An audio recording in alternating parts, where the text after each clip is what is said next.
Good morning, friends. We are in the school of love together. We are learning how to love like Jesus. And when we are doing that, we're giving ourselves to loving each other, loving God, and loving others well.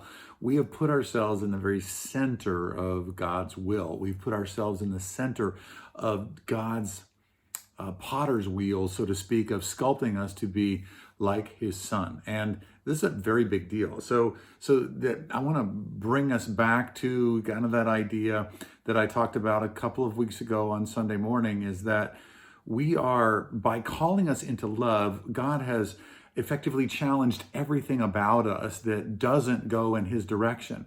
He challenges us to love, and it challenges he calls us to love, it challenges our egos. He calls us to love, it challenges our selfishness. He calls us to love, it challenges our past hurts. He challenges us to love, and it challenges all the ways about us that are moving in the opposite direction, that are not in sync with him.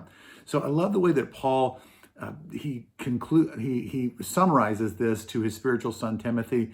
He says this in 1 Timothy 1:5. He says, "Now the goal of our instruction is love." The goal, the reason why I'm saying everything, the goal of our instruction is love that comes from a pure heart, a good conscience, and a sincere faith.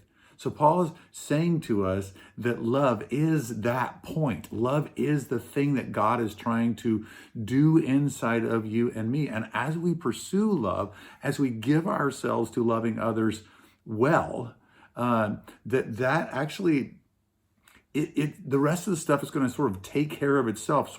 This is a larger principle, sort of like seek first his kingdom and his righteousness, and he'll take care of the rest. Everything else will be ours as well. This love principle is that kind of big, ultimate sort of principle where when we pursue loving others well and loving God well, God now has complete access to everything in our lives that he wants to change. And believe me, the Lord loves you too much to let you stay the same. You've heard me say this before, that God loves you just the way you are, but he loves you too much to let you stay the way that you are. And this love mandate, this love call, this love invitation, this love command is God's way of getting us into sync with him to make us like his son. So today, lean into that, surrender to that.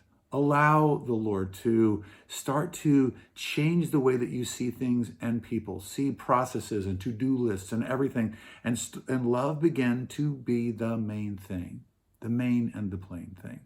That's our reflection for today. Thanks so much for joining me. I love you. God bless you.